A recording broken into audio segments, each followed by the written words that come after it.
Eu quero ver se eu consigo, dentro de um tempo razoavelmente curto, fazer uma abordagem rápida sobre este tema, que é um tema extremamente difícil, mas é um tema bíblico. O enfrentamento da predestinação.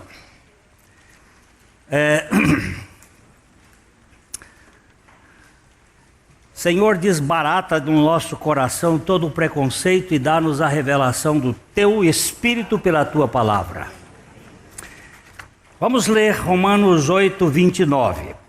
Porquanto aos que de antemão conheceu, também os predestinou para serem conformes à imagem do seu Filho, a fim de que ele seja o primogênito entre muitos irmãos. Vamos começar aqui estudando aquilo que é denominado na teologia como Ordo Salutis, ou a ordem da salvação. Na soteriologia, estudo da salvação do pecador, há uma ordem que se pode perceber como sendo a ação da Trindade no processo redentivo. É como uma visão do que Deus faz. Antes de Ele fazer qualquer coisa, Ele pré-ordenou ou programou todas as coisas segundo o conselho da sua vontade. Não existe nada, nem o pecado, como um acidente de percurso. Tudo Deus, na sua onisciência e soberania, sabe e determina. Evidentemente que o pecado Ele não determinou. Os estudiosos não são unânimes nesta ordem, nem mesmo aqueles que esposam a mesma corrente teológica. Por isso podemos encontrar discordâncias. O que aqui vamos propor é uma ordem defendida por alguns pensadores reformados de origem batista do século XIX na Inglaterra. A ordem da salvação é determinada de eternidade a eternidade.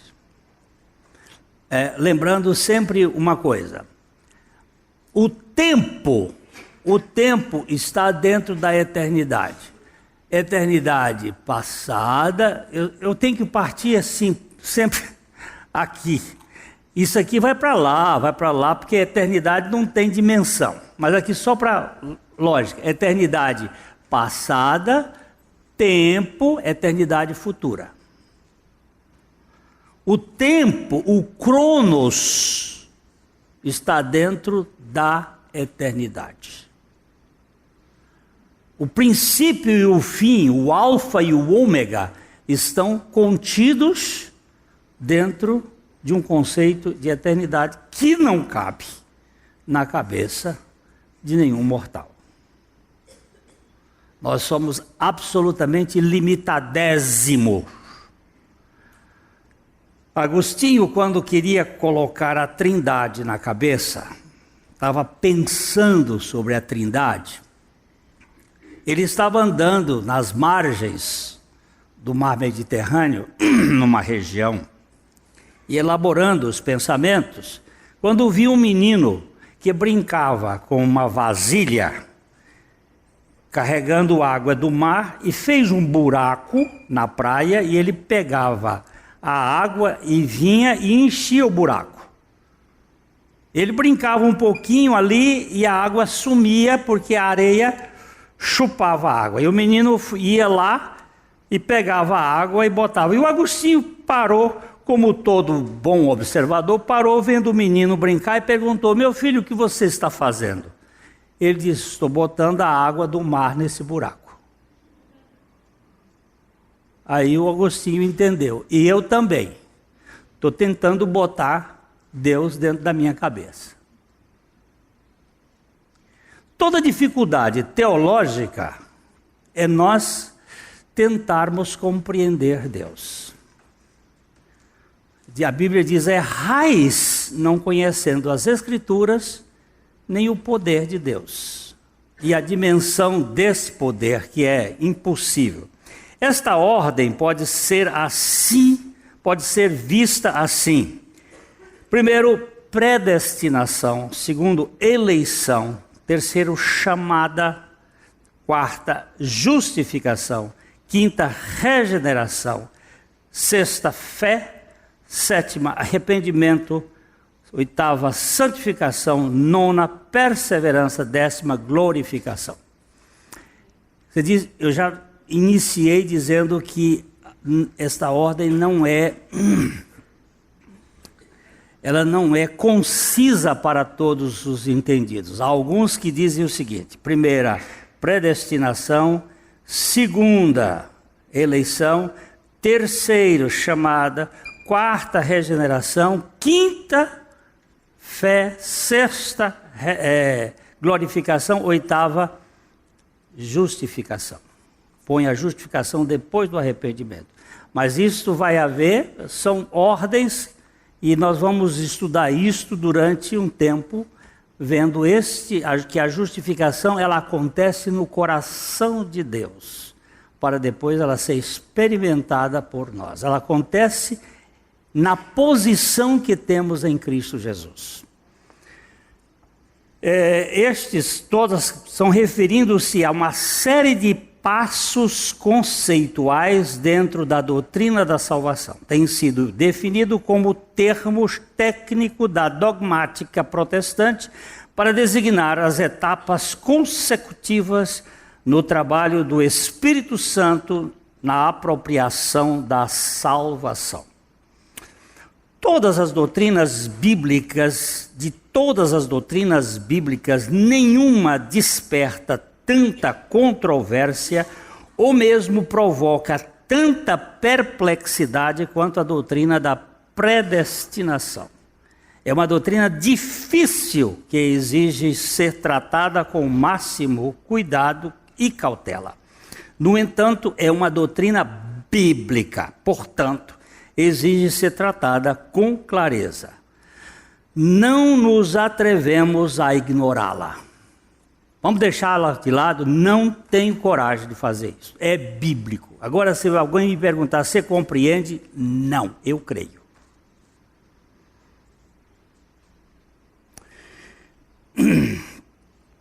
Praticamente todas as igrejas cristãs têm alguma doutrina de predestinação, tem algum conceito. Isto é inevitável, uma vez que o conceito é claramente encontrado na Sagrada Escritura. Essas igrejas, entretanto, discordam às vezes fortemente sobre seu significado. A visão metodista difere da visão luterana, que discorda da visão presbiteriana. Embora os pontos de vista delas sejam diferentes, cada uma está tentando lidar com essa questão difícil. É difícil, mas não se pode negar. O que se quer dizer com as palavras predestinação em sua forma mais básica? É que nosso destino final, ou finale, decidido por Deus, não apenas antes de chegarmos lá, mas antes mesmo de nossa existência. Não há, ou há uma predestinação para que alguns fossem conformados com a identidade de Cristo Jesus antes da fundação do mundo. Veja o verso 8, capítulo 8, 29, que nós lemos: porquanto aos que de antemão conheceu, também os predestinou para serem conformes à imagem do seu Filho, a fim de que ele seja primogênito entre muitos irmãos. Preste atenção, o muitos aqui. Não é todos. Sempre preste atenção na Bíblia. Só para chamar a atenção aqui, ponha por favor Isaías 53, verso 11 e 12.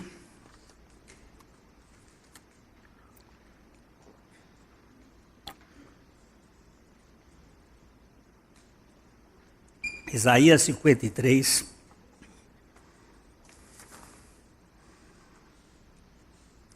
Ele verá o fruto do penoso trabalho de sua alma, isto é Jesus, lá na cruz, e ficará satisfeito. O meu servo, o justo, com o seu conhecimento justificará a muitos, porque as iniquidades deles levará sobre si. Verso 12. Por isso eu lhe darei muitos com a sua parte, e com os poderosos repartirá ele o despojo, porquanto derramou a sua alma na morte. Foi contado com os transgressores, contudo levou sobre si o pecado de muitos, e pelos transgressores intercedeu. Isto que a palavra de Deus vai mostrar. Depois você vai ver o versículo 6, que ele fez cair a iniquidade sobre si para levar o pecado de muitos e as iniquidades de muitos. Voltemos para o nosso texto.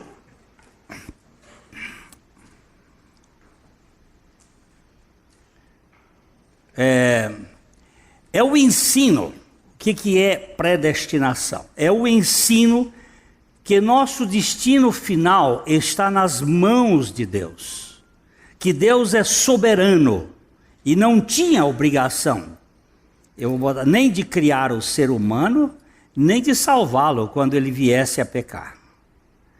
Outra maneira de dizer isso é: desde toda a eternidade, antes mesmo de existirmos, Deus decidiu criar o homem, sabendo que este iria cair, mas salvaria alguns membros da raça, deixando o resto da raça humana perecer no seu próprio pecado.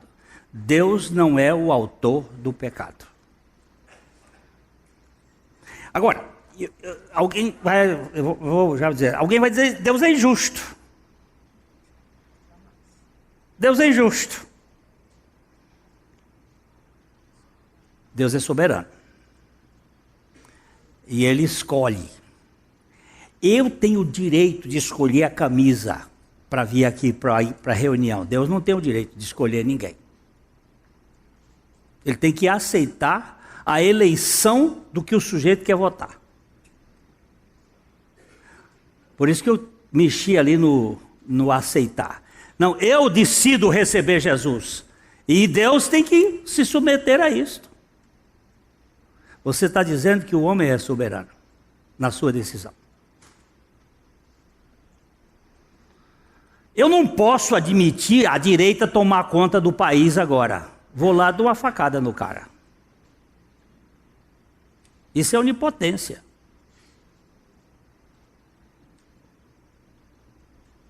Isso é o poder do homem querendo governar o poder de Deus. Eu posso escolher a cor do meu batom, eu não. Pode escolher não passar. Não posso escolher não passar. Mas eu posso escolher, Deus não pode escolher. É injusto. Essa questão do pecado. Mas Deus sabia que ia pecar? Acho que sabia. Ele não é onisciente? E por que ele criou se ele sabia que ia pecar? Vai perguntar para ele. Agora eu vou lhe perguntar uma coisa. Ele podia criar o homem sem a condição de não pecar? Agora sim, ficou bom. Podia ou não podia? Não podia. Aí é que está a história. Porque se ele pudesse criar o homem sem a condição de não pecar, e ele não criou, ele tinha cometido pecado.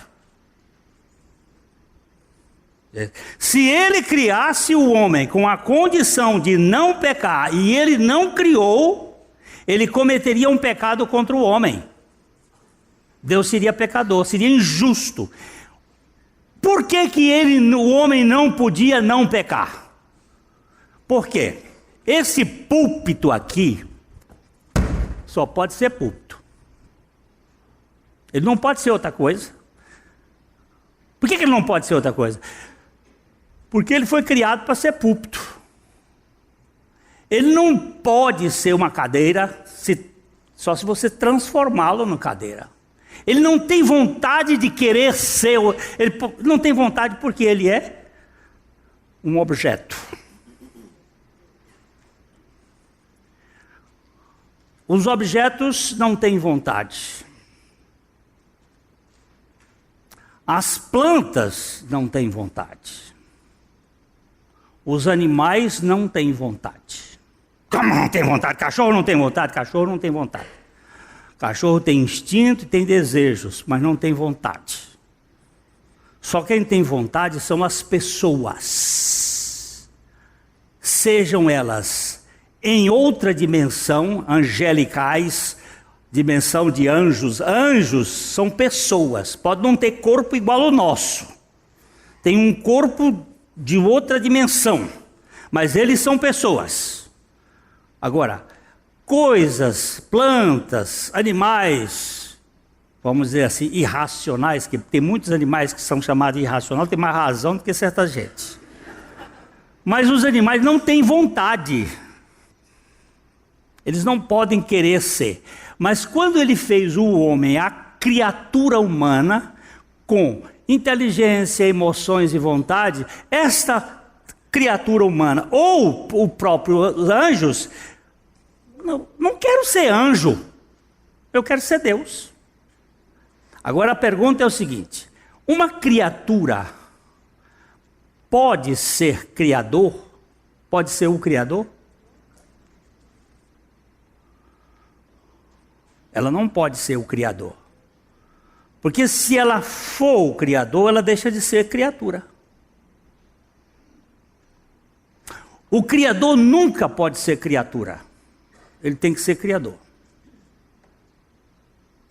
Porque se ele for criatura, ele tem um criador sobre ele. O homem, ele tinha que ser criatura humana e um homem feliz dentro da sua humanidade, mas ele quis ser como Deus. Ele não podia ser, mas podia querer ser. Vamos ver. Põe aí Tiago capítulo 1. Tiago capítulo 1, vamos começar com o verso 14. Tiago 1, 14.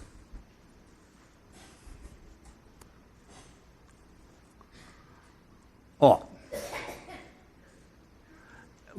Pega o 13 aí, só o 13, só para poder fazer esse ao contrário. Ninguém, ao ser tentado, diga, sou tentado por Deus, porque Deus não pode ser tentado pelo mal e Ele mesmo a ninguém tenta. Deus não pode ser tentado e Ele também não é tentador de ninguém, Ele a ninguém tenta. E como é que veio a tentação? Aí, ele vai dizer no 14, pelo contrário, ou ao contrário, cada um é tentado. O que é cobiça? Alguém pode me dizer cobiça? Vontade. Desejo exacerbado, vontade. Outra versão diz concupiscência. Outra versão diz desejos intensos. Ao contrário, cada um é tentado pela sua própria cobiça quando esta o atrai e seduz. E o verso 15. Então, a cobiça, depois de haver concebido, dá à luz o pecado, e o pecado, uma vez consumado, gera morte. Deus não tenta, não é tentado, e quem foi tentado? Eu. Com o quê? Com o meu desejo de querer ser como Deus. Deus podia me criar sem o desejo para ser homem? Não, porque aí eu não seria homem. Mas o homem poderia não cair? Poderia.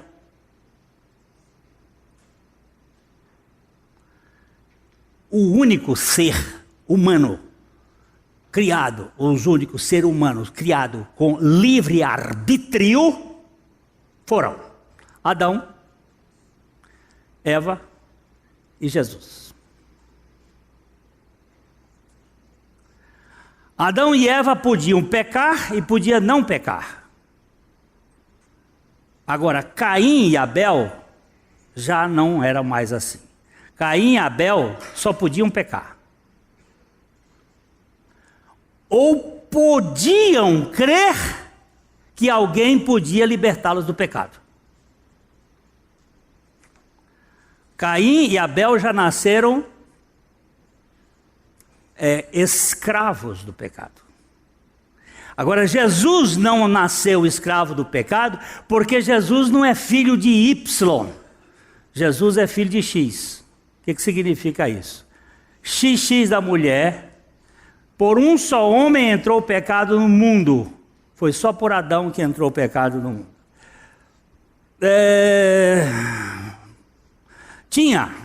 Você é mulher, né? Isso aí. Mas você é filha de quem? Zeli da Maria.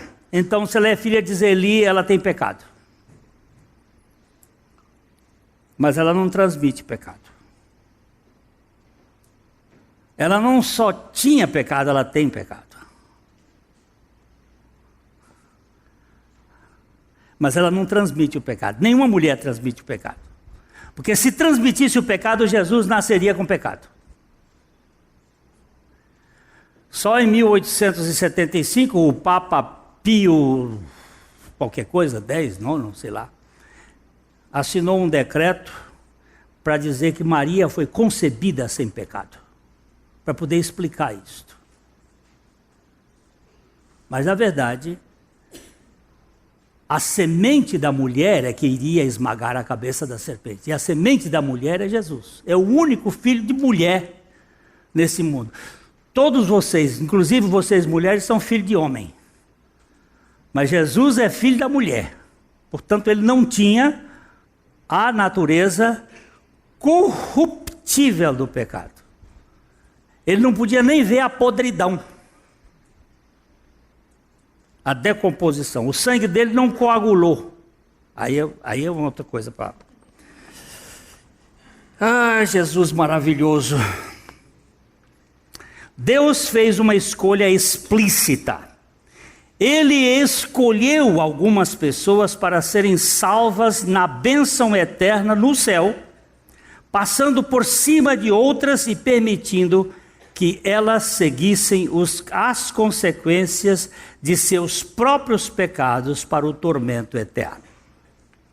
Aceitar essa definição é comum a muitas igrejas, porém, para chegar ao cerne da questão é preciso perguntar: como Deus escolhe?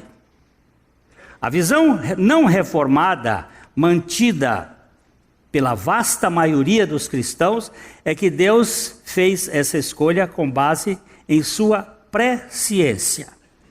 Deus escolhe para a vida eterna aqueles a quem Ele conhece que o escolherão. Isso é chamado de visão presciente da predestinação, porque se baseia na presciência de Deus sobre as decisões ou atos humanos. Deus escolhe os que o escolheriam. A questão é, não há quem entenda, não há quem busque a Deus. Nenhum. Se não há nenhum que busque a Deus, como é que faz? Como é que faz aí, hein, doutor? Hein? Não faz, né? Não faz. Deus faz. Agora vocês vão me ajudar. Os dois estão aqui bem próximos. Vamos embora. Me ajuda aqui. Deus faz. Não faz. Um está dizendo, só Deus faz, e ele diz, o homem não faz. Não é possível. Não é possível. Meus filhos não puderam escolher os pais deles. Meus filhos não puderam escolher os pais deles. eu já disse aqui nessa igreja que se eu pudesse ter escolhido, eu não seria filho da minha mãe e do meu pai. Eu não teria nascido no Piauí. Se eu tivesse que escolher, eu não seria filho dele. Estou falando hoje, sabe? Eu seria filho da rainha da Inglaterra. Você prestou atenção à minha presunção de arrogância? Quem é que eu quero ser? Eu não quero ser um piauiensezinho qualquer. Eu quero ser um príncipe. Lá dentro de mim, eu quero viver às custas do Império Britânico. É isso que está dentro de cada um de nós, querer ser grande, de ser importante. Agora, vocês se preparem que eu vou botar vocês para pregar já aqui, viu? É aqui que nós vamos começando. Oi. Deus escolhe para a vida eterna aqueles a quem Ele conhece, seria esta a ideia. A visão reformada difere na medida em que vê a decisão final para a salvação repousar com Deus e não conosco. Nessa visão, a eleição de Deus é soberana, não repousa sobre as decisões ou respostas previstas dos seres humanos. De fato, ela vê essas decisões como fluindo da graça soberana de Deus. Se Deus não me escolhesse, eu não o escolheria. Se Deus não tivesse me escolhido, eu não o queria de jeito nenhum. Porque eu quero ser Deus. Eu quero ser Deus. Se não me derem essa chance, um dia eu estava conversando com Deus, eu disse, se o Senhor me desse meia hora para ser Deus, eu ia resolver esse problema do mundo.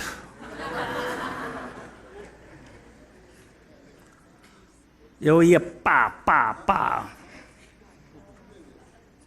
A visão reformada sustenta que deixado a si mesmo, nenhuma pessoa decaída escolheria Deus.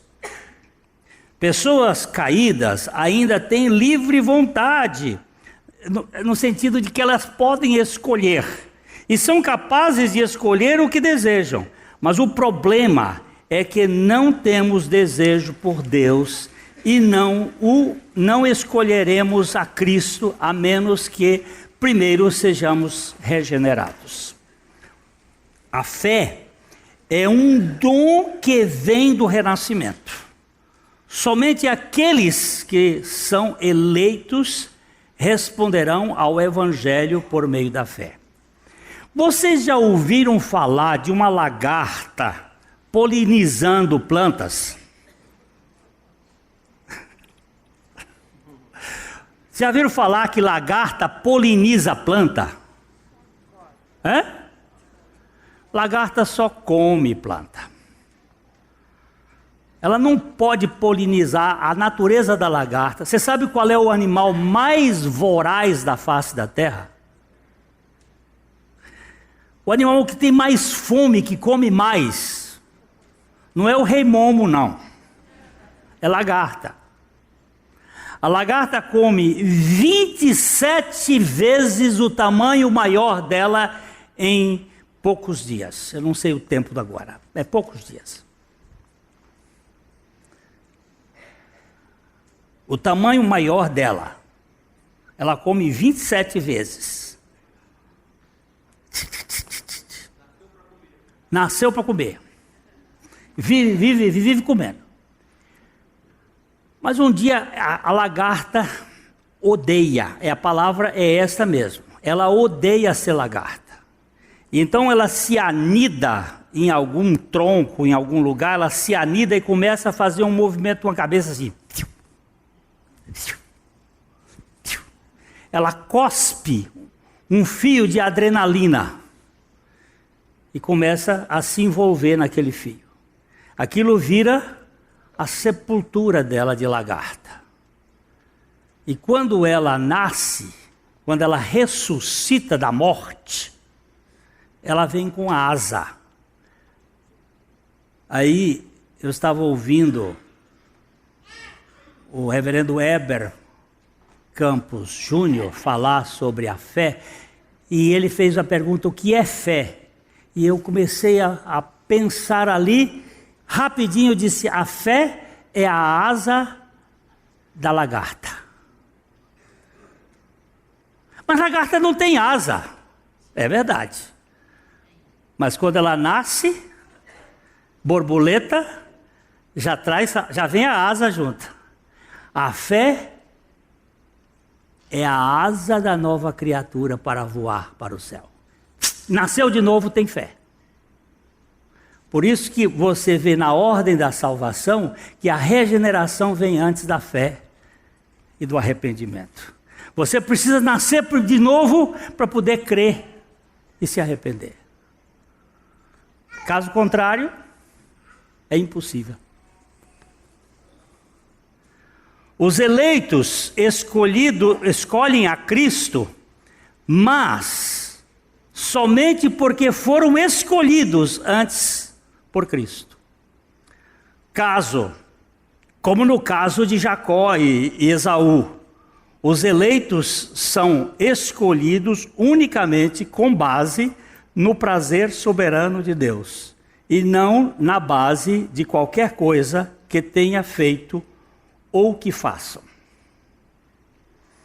O Espírito Santo declara por meio de Paulo o caso dos gêmeos. Vamos ler então Romanos 9, 11 a 13. E ainda não eram os gêmeos nascidos, nem tinham praticado o bem ou o mal, para que o propósito de Deus quanto à eleição prevalecesse não por obras, mas por aquele que chama. Já fora dito a ela: o mais velho será servo do mais moço, como está escrito: amei a Jacó, porém me aborreci de Esaú. Por favor, ponha o... Você não tem aí a Bíblia, a Oliver Tree, a Bíblia com Strongs? Tem lá? A Bíblia com Strongs, dá para botar aí? Por favor. Eu quero mostrar que essa tradução, aborreci a Esaú, é muito frágil. No original, é pesado. Eu odiei a Esaú. É pesado. Você viu aí? Perseguir com ódio. Hein? Perseguir. Olha lá. Ele vai mostrar aqui, ó. Como está escrito: amei a Jacó, porém... Ele vai botar Micel, e vai botar lá Micel, que é o verbo no grego, e ele vai dizer Micel, palavra primitiva mesmo, ódio. Odiar, detestar, perseguir com ódio, ser odiado, detestado.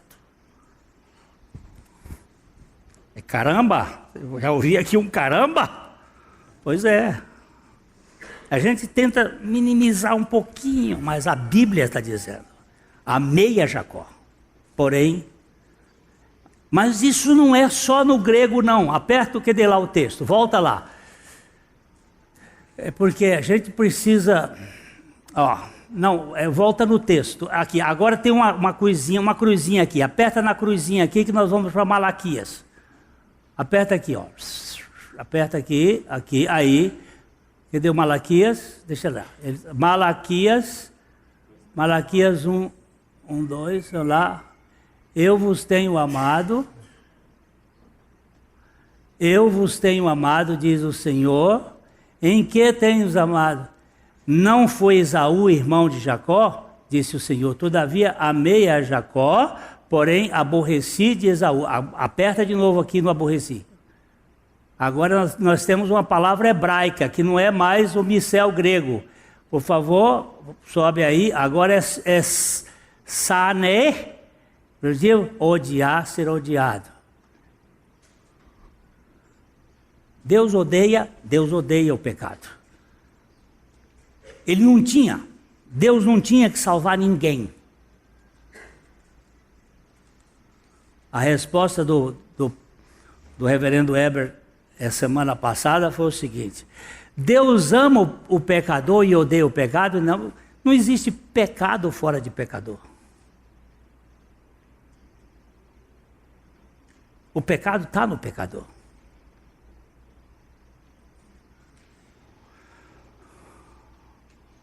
O pecado, ele vira as costas para ele. E quando Jesus estava na cruz, o que foi que ele disse? Meu Deus, por que o Senhor virou as costas para mim? Por que ele virou as costas para Jesus? Porque o pecado estava em Jesus. De quem era o pecado que estava em Jesus? O meu. Esse eu sei. Tem muita gente que diz o nosso, mas tira logo da posição. É nosso porque é de todo mundo, mas é aquela senhora que eu estava falando do evangelho para ela, e eu disse, eu matei uma pessoa, eu estava com seu filho, eu matei uma pessoa, e a polícia veio e eu disse, foi seu filho que matou. Ela disse, é injusto. Eu disse, por que é injusto? Porque o criminoso é você. Não foi meu filho que matou. Muito bem. E quem foi que foi para a cruz? Foi Jesus? Foi. Quem é o pecador? Sou eu, a senhora, ou era Jesus? Ela olhou para mim e disse, é você. Eu disse, quer dizer que a senhora não é pecadora? Eu não. Sabe o que a senhora tem aí? O pior dos pecados. Sabe qual é o pior dos pecados? Não perceber-se como uma pecadora. Arrogância espiritual. E nós achamos assim, não, eu não tenho pecado, eu nunca matei, nunca roubei. Você não gosta da vizinha? Não tenho muita simpatia por ela, você já é assassina. Você já é assassina. Eu nunca adulterei. Ótimo, você nunca olhou para uma mulher ou para um homem com uma intenção mais picante? Você já cometeu adultério com ele ou com ela. Sai do plano do fato físico e vá para os sentimentos e as intenções do coração. Vê se sobra alguém. Vê se escapa alguém.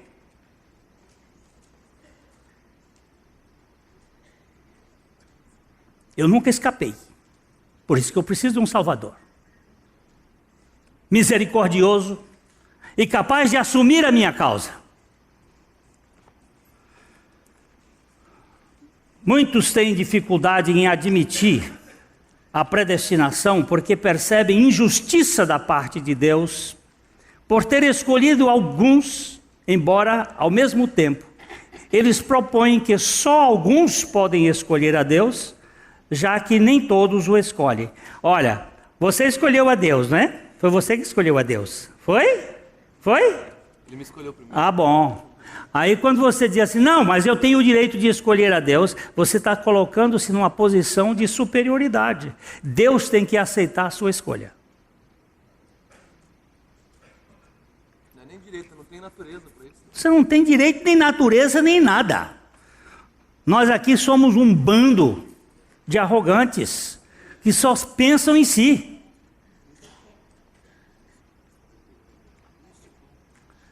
Neste ponto, dão mais valor à decisão do homem caído no pecado do que na vontade soberana de Deus. O problema vexatório com a predestinação é que Deus não escolhe ou elege para a salvação a todos. Aí todo mundo fica cheio de melindres. É ofensivo para o ser humano caído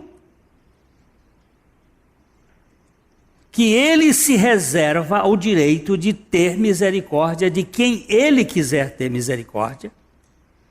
As pessoas querem ter direito de poder escolher qualquer coisa, mas Deus não pode ter o direito de escolher quem ele quiser. Eu posso escolher, mas Deus não. Eu posso escolher quem o que eu quiser, mas Deus não. Diga. Porque Deus amou o mundo, é verdade. amou o mundo de tal maneira que deu o seu Filho unigênito para que todo aquele que nele crê. Vamos lá, João 3,16. Quem vai crer? Vamos 3, pois é. E quem vai crer? Quem vai crer? Já viu? Já pegou? Já pegou. Não precisa mais? Para que todo aquele que nele... Quem é que crê? Aquele que o Espírito Santo convence. Jesus disse que o Espírito Santo veio para convencer o mundo do pecado, da justiça. Por que o mundo? Porque o mundo é composto não só de judeus, mas também de gentios, de todas as pessoas. Mas de todas as pessoas do mundo, ele convence algo. Por que ele não convence todos? Se ele tem poder de convencer a todos, por que ele não convence a todos?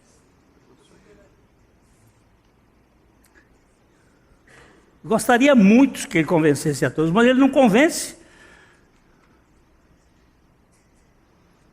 Tenho pregado para gente que eu queria que o senhor convencesse, não convenceu, morreu sem convencimento. E outro, hein? Mas não podemos obrigar o bebê.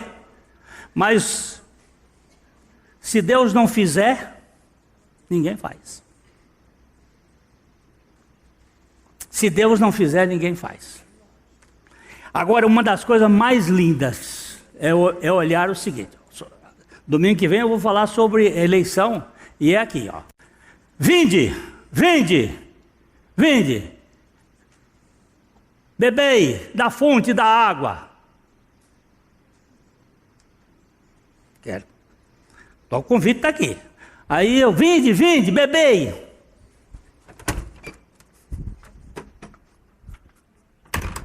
Eleito desde a fundação do mundo. Eu só fui ver lá do outro lado. Quando eu entrei, tem um convite vinde. Quando eu olho para trás, eleito desde a fundação do mundo. Todos os que creem são eleitos. Mas nem todos creem.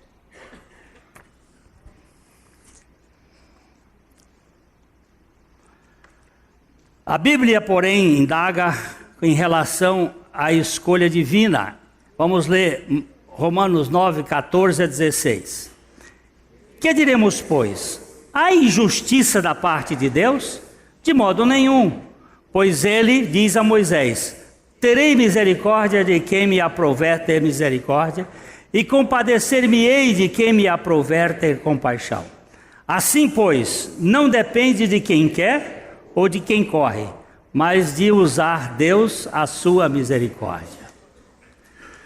Se nós crêssemos que Deus é soberano, a adoração não teria mais esse coisa de ficar preocupado com o tempo, com isso, com aquilo outro. Você ia dançar a vida toda. Era outra gente, era um outro povo. Alguns da humanidade caída recebem a graça e a misericórdia da eleição, não porque merecem.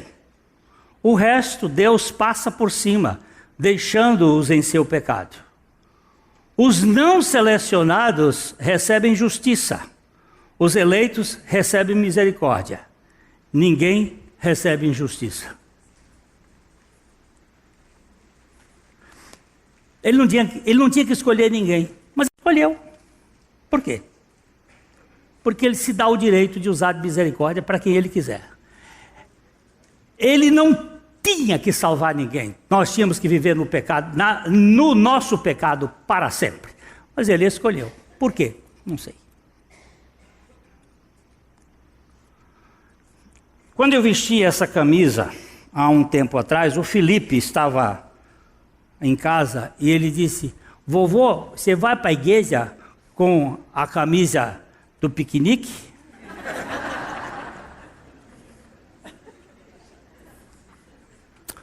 É, a camisa do piquenique. Eu tive o direito de escolher. Eu tenho um par de camisas lá, posso escolher. Por que Deus não pode escolher? E como é que Deus escolhe? Pera. Só isso. Depois a gente vai rapidinho.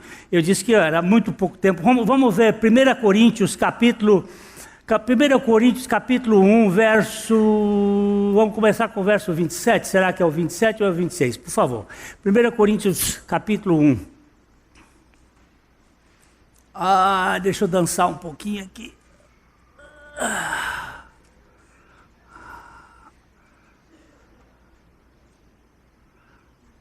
Vamos, começa com 26, por favor. Irmãos, reparai, pois, na vossa... O que é vocação? Chamada. Visto que não foram chamados muitos sábios, segundo a carne, nem muitos poderosos, nem muitos de nobre nascimento. Pelo contrário, o que foi que Deus fez? Deus escolheu, eles não puseram de propósito aqui para eu não mexer muito tempo, mas aqui no original não tem coisas não. Deus escolheu os loucos deste mundo para envergonhar os sábios. Porque não existe coisas loucas, existe gente louca. Você nunca viu uma coisa louca? Deus escolheu os loucos deste mundo para envergonhar os sábios e escolheu os fracos do mundo para envergonhar os fortes. E Deus escolheu os humildes deste mundo, quer dizer, os de pouca visibilidade, para desprezar aqueles que... os desprezados, e aqueles que não são, para reduzir a nada os que são. Eu sou um escolhido de Deus. Procura que você é uma dessas porcarias ali. Qual é a das porcarias? A melhor. Você não é. Deus escolheu as coisas, os que não são, para confundir os que são. Quem foi que Deus escolheu? Pedro. Quem era Pedro?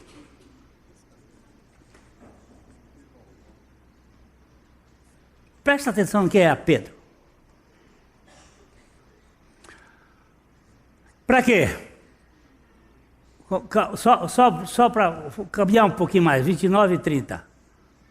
Cambiar um pouquinho mais. A fim de que ninguém se vanglorie na presença de Deus. A fim de que ninguém se vanglorie. Mas vós sois dele em Cristo Jesus, o qual se tornou da parte de Deus sabedoria, justiça, santificação e redenção. Isso aqui nós vamos entrar no processo da Ordo Salutis. Isso aqui está certinho na Ordo Salutis. Então vamos caminhar só para terminar. Alguns da humanidade caída... Já passamos. Deus não é obrigado a ser misericordioso com qualquer um ou com todos. É sua decisão o quão misericordioso ele escolhe ser.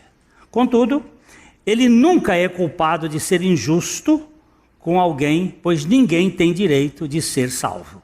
A salvação é um ato da graça plena. Deus, o Pai, escolheu soberanamente os seus eleitos antes do princípio do tempo, muito antes de qualquer pessoa ter nascido ou de ter criado em Cristo, ter crido em Cristo. A seguir, o Pai deu de presente aqueles eleitos na eternidade a seu Filho amado. João capítulo 6, 37 a 39. Todo aquele que o Pai me dá, virá a mim, e quem vier a mim, eu jamais rejeitarei. E esta é a vontade daquele que me enviou, que eu não perca nenhum dos que ele me deu, mas o ressuscitarei no último dia. Está claro ou não? Você é presente de Deus para Jesus? Poxa, que presentaço que ele deu para Jesus. Uma porcaria dessa. Que presente. Pois é, foi o presente que ele deu para que ele pudesse salvar essa porcaria e colocar na glória com a sua chancela, com o seu carimbo. Ele vai me conformar à imagem do filho. Ele vai conformar a imagem do filho. Não dava. Deus, o Pai, escolheu soberanamente os seus eleitos antes do princípio do tempo. Já lemos? Tá.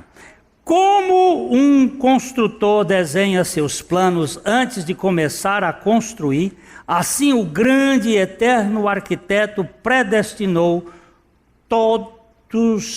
tudo antes de uma simples criatura ser chamada à existência.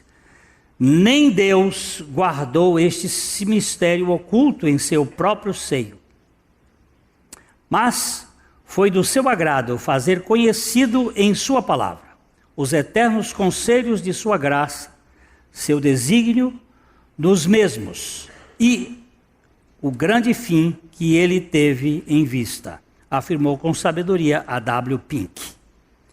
Para o grande erudito inglês F.F. Bruce, o amor de Deus que predestina é recomendado mais pelos que vivem vidas santas e assemelham-se a Cristo, do que por aqueles cujas tentativas para desvendar esse mistério assemelham-se às atitudes de quem destrói qualquer lógica.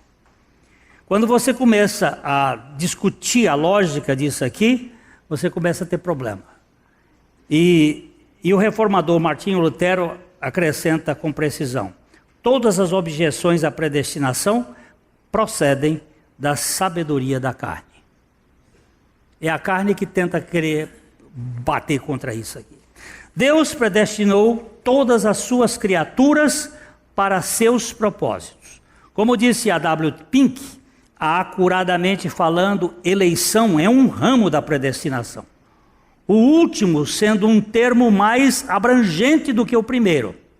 Predestinação se relaciona com todas as criaturas, coisas e eventos, mas eleição é restrita aos seres racionais, anjos e humanos. As estrelas são predestinadas, o sol é predestinado, a chuva é predestinada, tudo é predestinado para os seus fins. Mas eu fui eleito para ser filho. Upa! No próximo estudo estaremos abordando mais diretamente a questão da eleição. Terminamos agora com este pensamento de Spiros Zadiates.